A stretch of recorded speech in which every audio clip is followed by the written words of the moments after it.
I've always found solace in the quiet aisles of bookstores, the kind where time seems to have its own rhythm and stories leap from tattered pages. At 29, running a business that my parents helped me set up, I often escaped to these havens, seeking the company of books over people. That day at Dusty Pages, a little haven tucked away in the city's heart, was no different. Or so I thought. As I wandered through the maze of shelves, my fingers traced the spines of countless books, each holding a universe within. My quest was specific, a rare, antique edition that had eluded me for months. And there it was, almost glowing amidst the dust and shadows. As I reached out, another hand mirrored mine, halting inches from the prize. Startled, I looked up into a pair of curious eyes. The owner of the hand was a man about my age, with a kind of easygoing charm. "Oh, I'm sorry," he said, quickly retracting his hand. "Were you going for this one?" "Yeah, I've been on its trail for ages," I replied, surprised at my own honesty. He gave a half-smile, "Me too. It's a tough find. But go ahead, you found it first." His gesture, so simple yet rare, caught me off guard. "Are you sure?" "I mean, we both found it at the same time," I said, feeling a strange mix of guilt and gratitude. "Yeah, I'm sure. I'm Jake, by the way," he introduced himself, extending his hand. "Nice to meet you, Jake." "I am, well, let's just say I'm a fellow book lover," I said, shaking his hand. His grip was firm, friendly. We both chuckled, and I took the book, feeling a twinge of victory mixed with sympathy. "You're a rare breed, Jake. Giving up a find like this." He shrugged, "Books come and go. But it's not every day you get to make someone's day." I laughed, "Well, you've certainly made mine. I'm in this place often, but I haven't seen you around." "You a regular?" "Nah, first time here. I usually stick to the tech world, but there's something about old books, you know?" I nodded, understanding all too well. We found a corner table amidst the stacks and started talking about books, life, and everything in between. He was easy to talk to, a listener with stories of his own. He was curious about my business, but I dodged the topic, not ready to delve into the whole successful businesswoman with family support narrative just yet. Hours slipped by like minutes as we talked. I learned about his tech job, his love for hiking, and his surprisingly good taste in old movies. In turn, I shared my love for antique books, my random adventures, and my guilty pleasure of bad reality TV shows. As the bookstore began to dim its lights, signaling closing time, we exchanged numbers. "It was really great meeting you, Jake. Maybe we can do this again, talk more about books, or anything else," I said, feeling a connection I hadn't anticipated. "Absolutely," he replied, his smile genuine. "I'll hold you to that. And maybe next time, I'll find the book first." After several months of dating Jake, the inevitable happened, meeting his family. He'd warned me about them, how they were a bit, well, let's just say they had their quirks. He was especially worried about them finding out about my business and the money situation. So, I decided to play it down, saying I was a freelancer. Just a simple girl writing articles, nothing fancy. We drove to his parents' house one Sunday. It was a modest home, the kind that had seen better days. The moment we walked in, I felt the weight of their eyes sizing me up. "Mom, Dad, this is..." Jake started. "I'm Sarah," I cut in, offering a smile that felt more like a shield. His mom, a stern-looking woman with a permanent frown, gave me a once-over. "Sarah, huh? And what is it you do?" "I'm a freelance writer. I write articles for websites," I replied, trying to sound as humble as possible. His dad, a quiet man with a knack for disappearing into the background, just nodded. But it was Jake's sister, Linda, who spoke next. "A freelancer? So, like, you don't have a real job?" Linda's voice dripped with a mix of curiosity and disdain. I felt Jake's hand tighten around mine, a silent plea for patience. "Well, it pays the bills. It's honest work," I said, keeping my tone light. Linda snorted. Sounds more like freeloading to me. Bet you're just waiting to latch onto Jake's income. Dinner was an awkward affair. His parents made small talk, asking Jake about his work, barely acknowledging my presence. Linda, on the other hand, was like a dog with a bone, dropping snide remarks every chance she got. So, Sarah, freelancing must be tough. Bet you don't get to go on fancy trips or buy nice things, Linda said, her eyes sharp. I forced a laugh. Oh, you know, I manage. I like simple things. Jake tried to change the subject, talking about a recent project he was working on. But Linda wouldn't let up. And what about kids? Planning on any? Or would that be too much for a freelancer to handle? She pressed on. I could feel Jake's frustration growing, mirroring my own. We haven't really thought that far ahead, he said, his voice tight. The rest of the evening passed in a blur of uncomfortable exchanges and forced smiles. Things started heating up after that awkward dinner with Jake's family. It wasn't long before his mom and sister, Linda, began dropping by our place uninvited. They'd come in, plop themselves on the couch, and make themselves right at home, often staying for hours. It was like they were marking their territory, reminding me that I was the outsider.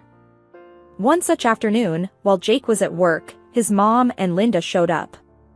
As usual, they made a beeline for the kitchen, expecting to be fed. I had just made some sandwiches for myself, which they took as an invitation to lunch. So, Sarah, still freelancing?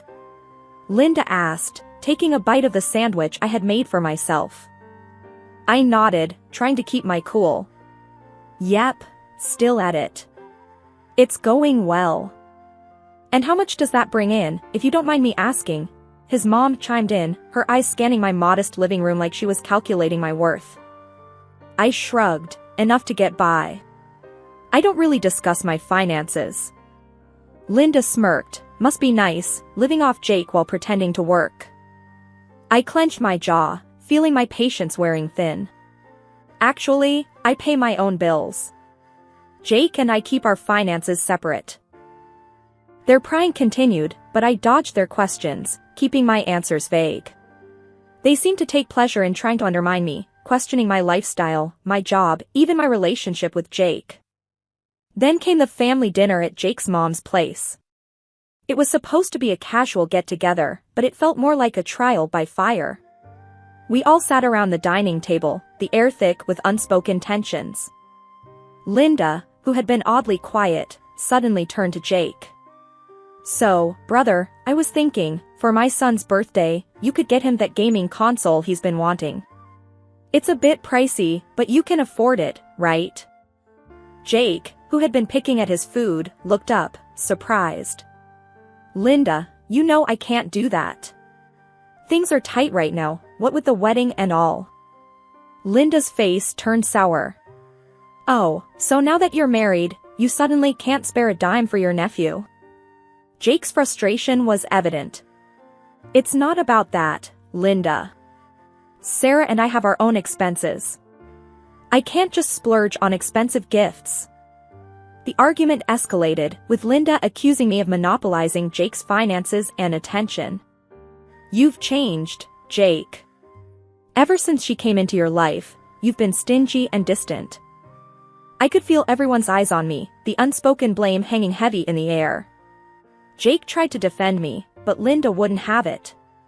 She stormed out, leaving a trail of tension behind.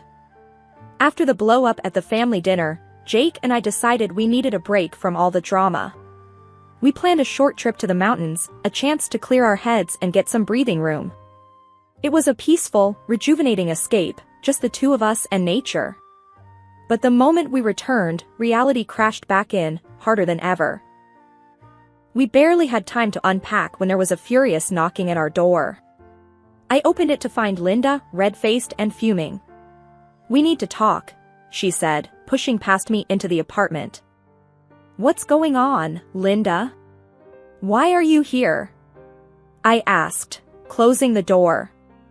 She whirled around, eyes blazing. Don't play dumb, Sarah. I know what you're doing. You're bleeding Jake dry, using his money to go on fancy trips and buy expensive stuff. And now you're turning him against his own family. I was taken aback by her accusation. Linda, that's not true. We both pay for our expenses, and this trip was planned long ago. She wasn't listening, though.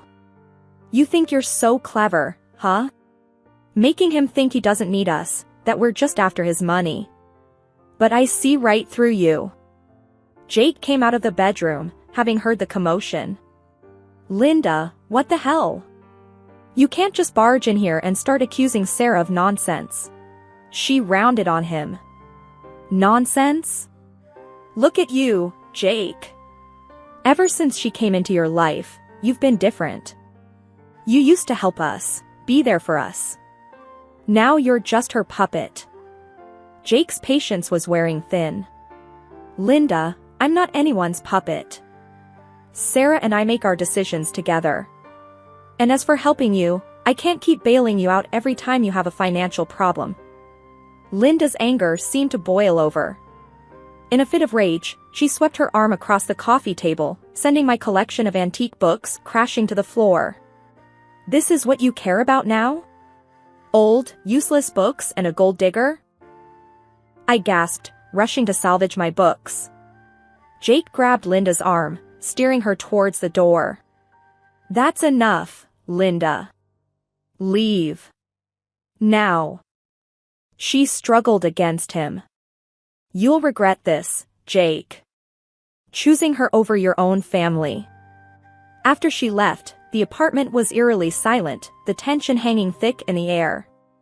Jake helped me pick up the books, his face a mix of anger and regret. The weeks following Linda's outburst were quiet, almost nearly so. Jake and I had started to relax a bit, thinking maybe, just maybe, his family had decided to back off. That was until we got the call from his mom about her birthday dinner at a fancy restaurant downtown. When Jake mentioned that his mother's birthday dinner would be at Le Jardin, I couldn't help but grin.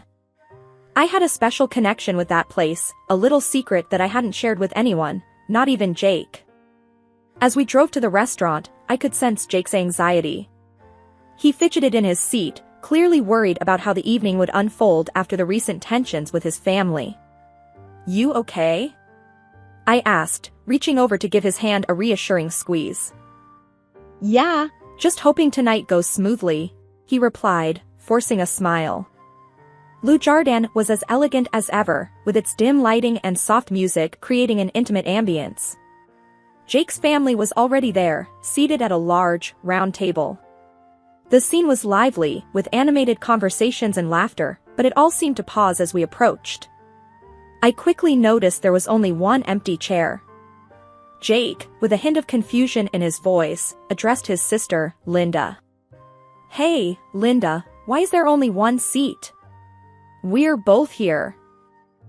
Linda, with a smirk that didn't quite reach her eyes, said, Oh, Jake, we assumed Sarah wouldn't mind. After all, this is a family gathering, and she's not really family, is she? Maybe she can find a spot at the bar. The table erupted in a mix of awkward chuckles and murmurs. Jake's face turned a shade of red, a mixture of embarrassment and anger. I felt their eyes on me, expecting me to react, to show some sign of hurt or outrage. But instead, I laughed, a genuine, hearty laugh. That's quite all right, Linda. I wouldn't want to impose. Jake, still holding my hand, looked at me with a puzzled expression. Sarah, you sure you're okay with this? I squeezed his hand. Absolutely. Don't worry about me. I'll find a place. Enjoy the dinner. As I stepped away from the table, I could feel their eyes on me, a mix of surprise and uncertainty in their gaze. I approached the restaurant manager, a familiar face, with a confident stride. Hi, John, seems there's a bit of a mix-up at our table. Could you find a spot for me? I asked, my tone light but firm. John's professional demeanor broke into a smile of recognition. Of course, Sarah. For the owner of Le Jardin, we always have the best table available. The words were loud enough for Jake's family to hear, and I glanced back to see their expressions shift from smug satisfaction to utter shock. Linda's and her mother's mouths hung open, their plan to belittle me backfiring spectacularly. As John led me to a beautifully set table in a prime location, I couldn't help but savor the moment. The irony of the situation was delicious, and their stunned faces were a sight to behold. Sitting at my own VIP table at Le Jardin, I couldn't help but feel a mix of triumph and amusement. Jake sat across from me, his expression still a mix of shock and pride. "Sarah, why didn't you tell me you own this place?"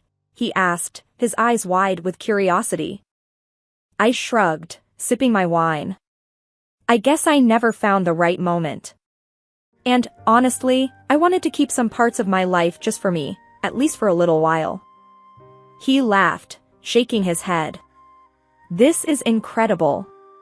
No wonder you weren't fazed by Linda's comment." Our meal was delightful, the food exquisite as always, but the real entertainment was the drama unfolding at the family table. Midway through our dinner, Linda and Jake's mom, with hesitant steps and awkward expressions, approached our table.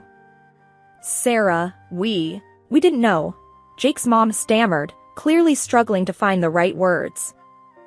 "Yeah, about the restaurant, and you owning it," Linda added, her usual confidence deflated. I put down my fork, giving them a calm look. "It's okay. Not many people do. I prefer to keep my business affairs private." Jake's mom fidgeted, glancing at the other table where the rest of the family was pretending not to eavesdrop. I mean, about the bill tonight. We assumed you'd." I raised an eyebrow. "You assumed I'd pay because I own the place?" They both nodded, visibly uncomfortable. I could tell they were expecting me to bail them out of the awkward situation they had created for themselves. I leaned back in my chair, choosing my words carefully. "Well, as much as I'd love to treat everyone, I think it's important for us to stick to what was planned. It seems, someone said that I'm not a family member, right?" The look on their faces was a mix of surprise and embarrassment. Linda, usually so quick to speak, was at a loss for words. They returned to their table, their departure marked by a few curious glances from the other guests. Turning back to our meal, Jake let out a low whistle. "Well, that was something." I laughed, the tension from earlier completely diffused. "Just a typical dinner with your family, huh?" He nodded, his eyes still on his family's table. "You know, I'm starting to think these dinners are cursed." We finished our meal in peace, the atmosphere at our table starkly contrasting with the palpable tension at the family table. As we left the restaurant, I felt a sense of closure, like I had finally established my place in this complicated family dynamic. Their attempts to belittle me had backfired, and in revealing a part of my life I had kept private, I had gained an unexpected upper hand. The ride home from Le Jardin was filled with a mix of silence and soft music playing in the background. Jake seemed deep in thought, occasionally glancing at me as if he was about to say something but then deciding against it. Finally, as we pulled into our driveway, he spoke up. "Sarah, I'm really sorry about tonight. My family, they can be too much." I turned off the car's engine and looked at him. "Jake, it's not your fault. But we do need to talk about this." He sighed, running a hand through his hair. "Yeah, I know. What do you think we should do?" I took a moment before answering. "I think it's time we set some boundaries. Your family's behavior has been out of line, and tonight was it was too much." Jake nodded, his expression grave. "I agree. I just never expected things to get this bad. Linda and Mom, they've always been difficult, but this..." "It's not just about Linda and your mom," I interjected. "It's about respecting our relationship, our choices. They can't keep treating me, like this." Jake reached for my hand, squeezing it gently. "You're right. I'll talk to them. It's time they understand that they can't walk all over us." The following day, Jake made the call. I could hear bits and pieces of the conversation from the other room. His tone was firm, resolute. After he hung up, he came into the living room, looking somewhat relieved but also apprehensive. I did it. I told them we need space, that their behavior is unacceptable. They didn't take it well, but I think it's for the best. I got up and gave him a hug. Thank you, Jake. I know that wasn't easy. He hugged me back, tight. You're worth it. I should have done this a long time ago. The weeks that followed were surprisingly peaceful. No unexpected visits, no snide remarks, no drama. It was a relief, but also a bit surreal. One evening, as we were enjoying a quiet dinner at home, Jake looked up from his plate. You know, I've been thinking. Maybe this break from my family is a good thing. Gives us time to focus on us, on what we want. I smiled, reaching across the table to hold his hand. I've been thinking the same thing. It's nice, isn't it? Just being us, without all the noise. He nodded, a contented smile spreading across his face. Yeah, it really is. Cutting ties with Jake's family wasn't an easy decision, but it brought a sense of clarity and peace to our lives. It was a step towards prioritizing our happiness and well-being, a step that was long overdue. Sitting on our living room couch, Jake and I were enjoying a quiet evening. The room was filled with the soft glow of the lamp and the faint sound of a jazz record playing in the background. I couldn't help but reflect on the roller coaster of events that had unfolded in our lives recently. Jake, I started, breaking the comfortable silence. Do you ever think about how things would have been if we had just, I don't know, given in to your family's demands? He looked over at me, his eyes thoughtful. Sometimes. Yeah, but then I remember how unhappy we were, constantly trying to please them. I think we made the right choice. I nodded, feeling the weight of his words. It's just crazy, you know? How much we've been through because of all this. Makes me wonder what's really important in life. Jake reached out and took my hand, giving it a gentle squeeze. What's important is this, us, being honest with each other, standing up for what we believe in. I smiled, feeling a sense of warmth spreading through me. You're right. I guess it's all about finding a balance, isn't it? Between dealing with family and staying true to ourselves. Yeah, balance, he echoed, his gaze shifting to the window. You know, before all this, I always thought family was about sticking together no matter what. But now, I realize it's more than that. It's about respect, understanding, and sometimes, distance. I leaned my head on his shoulder. I never expected my life to turn out like this. Meeting you, starting a business, dealing with all the family drama. It's been a journey. And what a journey it's been, he added with a chuckle. With its ups and downs, but I wouldn't change a thing. We sat there in silence for a while, lost in our thoughts. The challenges we had faced with his family had tested us in ways we never anticipated. But through it all, we had grown stronger, both as individuals and as a couple. That evening, as we sat together, I realized that life is unpredictable and often challenging. But with the right person by your side, it's an adventure worth every moment. Our story wasn't just about dealing with difficult in-laws or running a successful business, it was about love, resilience, and the power of standing together against the odds.